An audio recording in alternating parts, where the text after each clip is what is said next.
enseigner, à transmettre ce savoir tel que lui-même il l'a reçu et vous le rappelez. Je crois qu'il a tout transmis jusqu'à ce tiers-nom et que lui-même, avant de partir, se fait Wolofot à partir de Saint-Louis.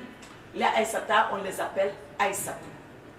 Et quand je suis arrivée à Dakar pour commencer ma 6e au lycée Kennedy, les gens écrivaient Aïssatou naturellement parce que c'est ça qu'ils savent et qu'ils entendent prononcer. Et mon père me dit non, tu es Aïssata. Tu n'es pas Aïssatou. Je lui dis mais papa, quelle est la différence entre Aïssata et Aïssatou?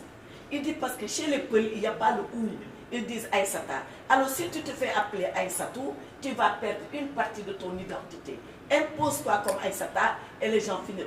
Et exactement, Kétiel, elle s'appelle Aïssata comme tous les Peuls prénomment les Aïssatou. Et après, on lui trouve un sobriquet. Comme les Peuls aussi savent trouver le sobriquet. Le sobriquet, c'est Kétiel. Que veut dire Kétiel? Kétiel, c'est la dernière née. C'est presque le bébé. Mais tu l'expliques bien. C'est l'enfant chéri de son père, parce que son père l'appelle Nénam. Nénam, ça veut dire à moi toute seule. C'est pas Soumi Yaye, c'est pas Sama Yaye même. C'est même plus possessif que ça. C'est Sama Yaye Marek, beaucoup à Ken. C'est ça Nénam. Et voilà comment tu trouves Fouta. Je lis ce livre et je dis mais c'est vrai. Ces personnages sont vrais parce que je les ai connus dans mon passé, parce que je les ai rencontrés. Jusqu'à Issa Abou, Bourou Demba.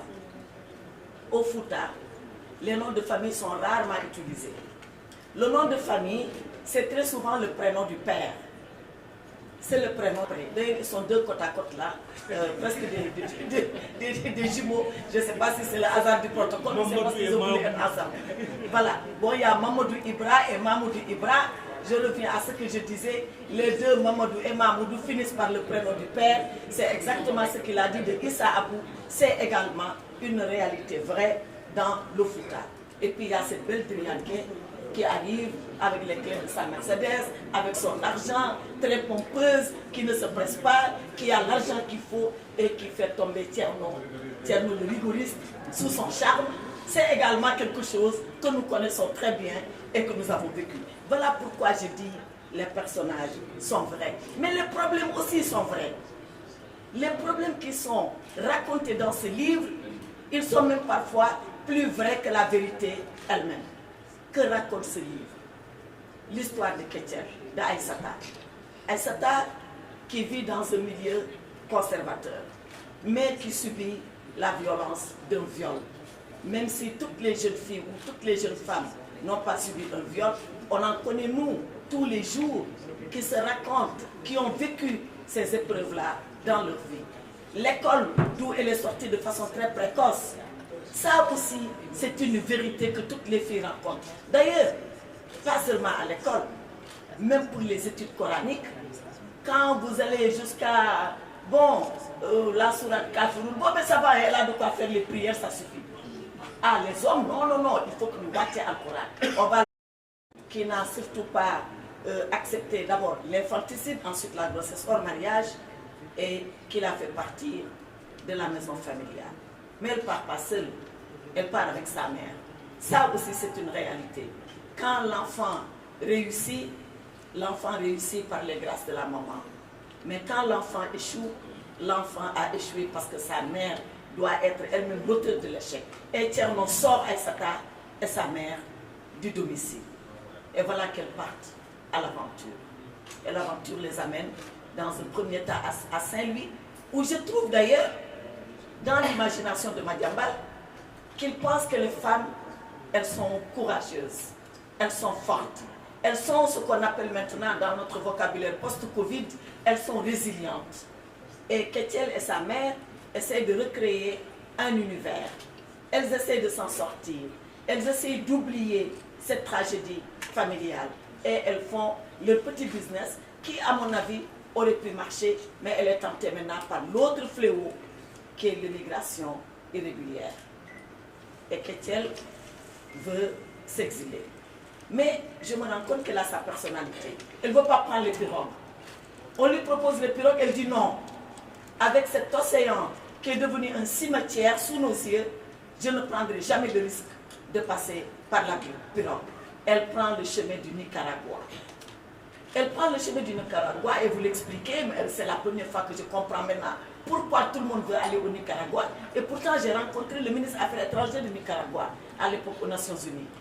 Mais tu expliques que, parce qu'entre nous et Nicaragua, il n'y a pas de visa, que le passeport sénégalais, il est accepté directement au Nicaragua. Mais c'est le paradis pour tous ceux-là qui veulent partir et que les visas emprisonnent chez eux. Donc, elle va au Nicaragua parce qu'arrivée à Managa, elle peut aller sortir, aller aux États-Unis sans qu'on lui demande un quelconque visa. Voilà donc camper le décor qui est un décor vrai, identifier les personnages qui sont les personnages vrais et également les mots M-A-U-X par des mots M-O-T-S qui se racontent et qui sont vrais. Donc, ce livre-là, c'est de ça dont il est en train de parler. Mais une fois qu'elle passe en Amérique latine, on voit que là aussi, le décor est absolument vrai. Moi, j'ai été en Amérique latine une fois, c'était en Argentine. Mais je retrouve exactement des paysages, des personnages que j'ai vus en Argentine. Et j'imagine que c'est absolument la même chose au Nicaragua et dans toute l'Amérique latine. Et il raconte comment les Africains et les Latino-Américains peuvent être quelque part des cousins. Pas seulement parce que nous sommes dans le sud global, comme on le dit tout de suite, pas seulement parce que nous avons été colonisés et décolonisés, comme on peut le penser, pas seulement parce que nous vivons les mêmes problèmes pour les questions de développement, mais c'est parce que quelque part, nous sommes deux continents qui nous faisons face et qu'un Sénégalais a tenté de nous relier. C'est Bakary II. Je ne sais pas comment tu as été chercher ce personnage de Bakary II. Ça m'a fait penser que dans un amphithéâtre en Argentine, je suis venue développer une conférence publique autour de Bakary II et de son épopée. Est-ce vrai? Est-ce du fantasme? Est-ce de la légende? Moi, je suis beaucoup plus incline à penser que c'est vrai, parce que c'est des sociologues, en l'occurrence Pathé Diagne, qui l'écrit et qui le décrit.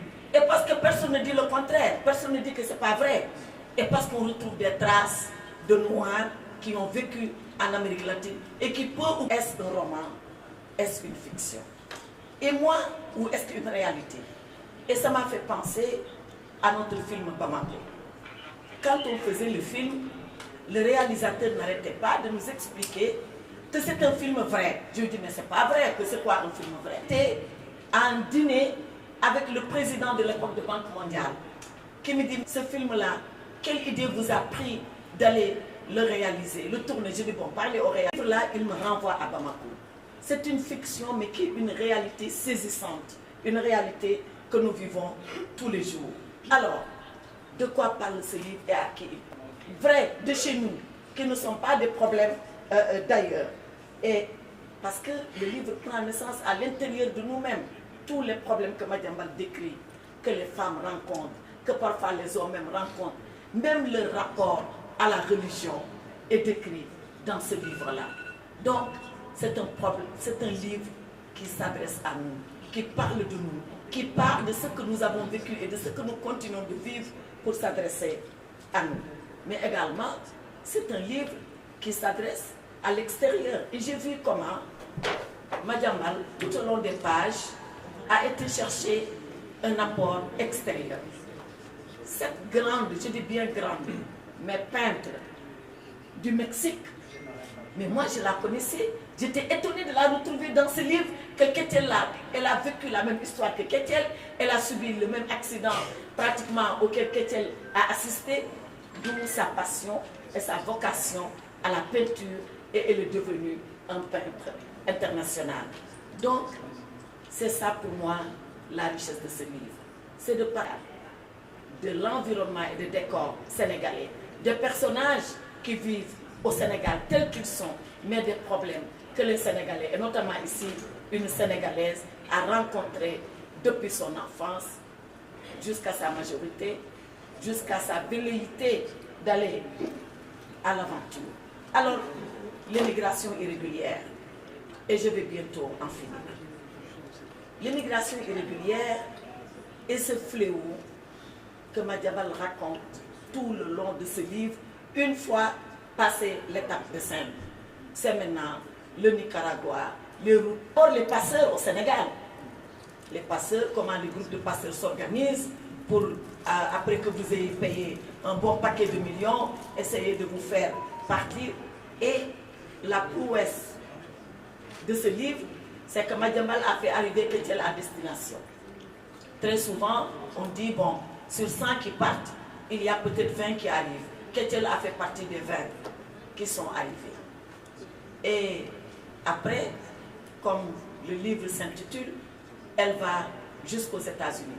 Elle rencontre toutes sortes de problèmes. Elle arrive jusqu'à 160 Pennsylvania Avenue. Donc elle arrive, elle est en face de la Maison Blanche. Et en face de la Maison Blanche, tu décris une scène tout à fait réelle. Où, par contre, je ne savais pas que ça venait de Hyde Park.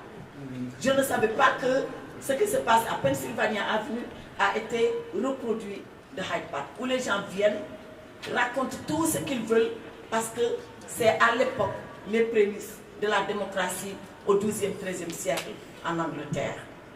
Et les gens sont là, et chacun raconte sa vie. Chacun interpelle le locataire de la Maison Blanche, le président des États-Unis. Chacun pose son problème. La première fois que je suis partie aux États-Unis, j'ai vu cette scène et j'étais hallucinée. Comment ça se fait? Et j'ai trouvé un qui avait une petite baraque en carton. Il dit qu'il est là-bas depuis plus de 15 ans. Il ne bouge pas. Personne ne peut le faire déguerpir parce que qu'est-ce qu'il veut? Il veut que le président des États-Unis dise, mais bon sang, ils sont combien à être là depuis 15 ans?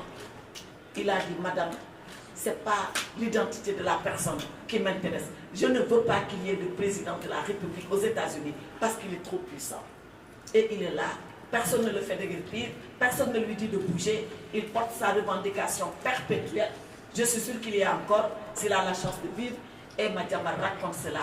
Et qu'elle vient à la rencontre de ces gens-là. Peut-être pour s'exercer à une autre vie, je ne sais pas. Mais en tout cas, comprendre qu'on est dans le pays de liberté où le dollar est Dieu. Même si elle l'a refuté, elle a fini après par comprendre, quand elle voyait son argent partir un peu en miettes, que le dollar est vraiment Dieu aux États-Unis.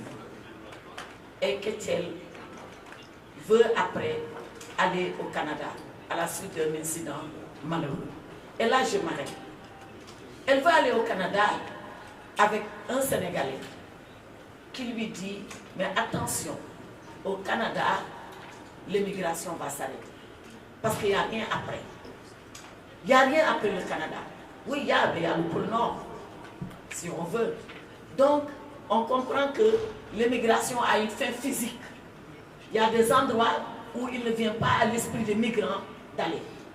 Mais l'immigration il faut que par des politiques hardies, on puisse savoir et mettre en œuvre des solutions à l'immigration. C'est très difficile.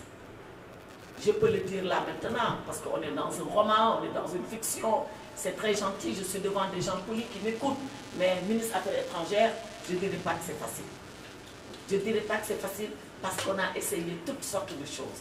Parce que le fait de partir et de voyager, mais ça fait partie de la... C'est naturel, c'est consubstantiel à l'homme. L'homme veut toujours partir, il veut toujours s'évader, il veut quitter là où il est. Il est curieux de savoir ce qui se passe après lui. Quand François Mitterrand a été condamné par son cancer, il est parti en Égypte. Il est parti en Égypte et il est parti à Abu Simbel. Et à Abu Simbel, il a regardé l'œuvre des pharaons, des plus grands pharaons.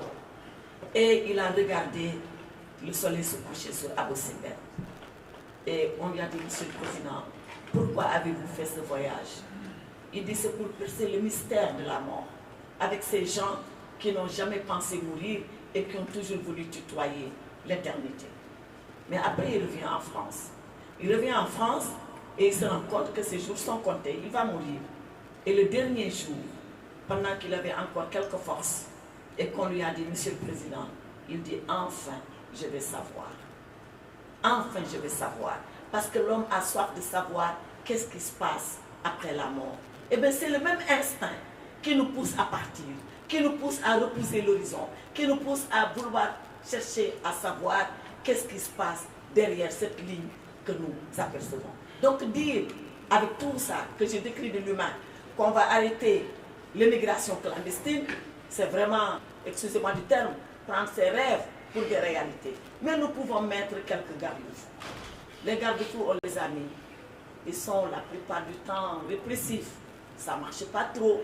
On démantèle les grandes pirogues qui amènent les gens. On interdit que le carburant soit vendu dans des jerrycans pour penser que les passeurs ne viendraient pas prendre du carburant. On met toute la gendarmerie sur nos ports, mais quand même les gens arrivent à partir.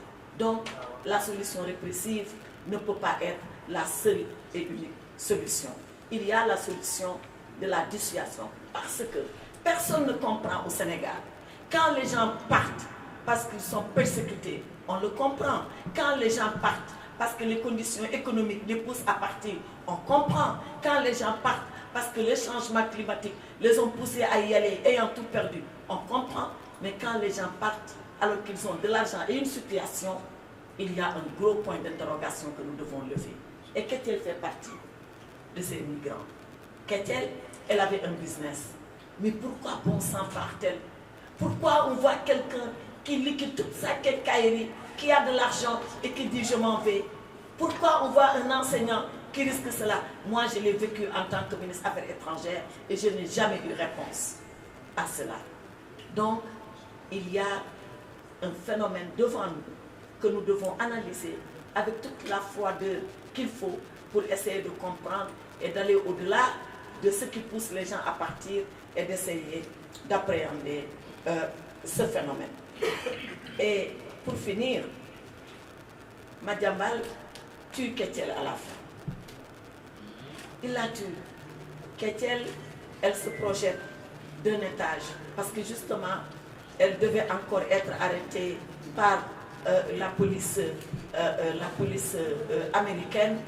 Et pour elle, c'était le coup de trop. C'était la misère morale de trop. C'était encore l'injustice de trop parce qu'elle devait être arrêtée alors qu'elle n'avait rien fait. Voilà. On l'a poussée. Elle n'a pas fait d'infanticide comme ça parce que c'était à la suite d'un viol. Elle a pris une grossesse parce que c'était son amour. Mais on ne l'a pas acceptée. On l'a sortie de chez elle. Et là, voilà qu'après avoir surmonté toutes ces difficultés et toutes ces épreuves, elle se retrouve encore nez à nez avec la police pour quelque chose qu'elle n'a jamais commise. Et là, elle n'en pouvait plus. Elle se jette de l'étage et ainsi prend fin la tragique vie de Ketel. Et j'ai dit à Madiambal ce matin, tôt ce matin, mais pourquoi donc tu as tué Ketel? Comme j'avais dit à mon oncle, Cheikh Hamidou Kane, je dis, mais tonton, pourquoi avez-vous tué Samba Diallo? Il fallait le laisser vivre. Il me dit, parce que pour moi, je ne pensais pas un jour qu'on puisse combiner et la civilisation occidentale et nos racines et notre culture pour transcender tout ça, prendre de chez les autres tout en restant ce que nous sommes. Si je réécrivais Aventure ambiguë aujourd'hui, peut-être que je n'aurais pas tué Samba Diallo. Mais Madiambal me dit, si je ne tue pas Ketel, ça aurait été un happy end. Et un happy end, c'est comme un appel d'air à tous ceux-là qui veulent partir. C'est comme si l'immigration devait être un succès. L'immigration devait être la clé de la réussite. Or, ça ne peut pas être cela. Je ne peux pas pousser les gens, je ne peux pas encourager l'immigration irrégulière. Voilà donc comment s'arrête la vie de Ketel, tout en nous laissant, nous, penseurs et très songeurs sur tous ces phénomènes que Madiambal a tenté d'embrasser dans ce livre. En tout cas, ce livre, je vous demande de le lire. D'abord, il est remarquablement bien écrit. Remarquablement bien écrit. Ensuite, il se lit d'un trait. Et puis, il nous raconte, comme je l'ai dit, sous forme de fiction, une histoire vraie. Rien n'est plus vrai que le Tcherno. Rien n'est plus vrai que ces paysages du Fouta que tu décris. Rien n'est plus vrai que toutes ces épreuves que Ketel a traversées. Rien n'est plus vrai que la tragédie humaine autour de l'immigration clandestine. En tout cas, félicitations Madiambal. Vraiment, bravo pour ce que tu as fait. Moi, je suis séduite par cet art qu'on te découvre maintenant. Et si j'ai un vœu à formuler, n'en déplaise aux journalistes, c'est que tu abandonnes le journalisme pour ne te consacrer maintenant qu'au roman. Je vous remercie de votre attention.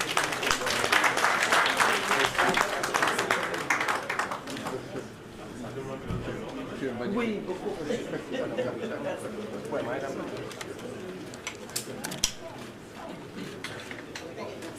Bonsoir, chers amis. Vous m'envoyez ravi d'entendre les belles paroles de Aïssata. Je tiens d'abord à remercier tous les médias qui sont là, mais aussi quelques amis qu'on a invités à cette cérémonie, qu'on a voulu sobre.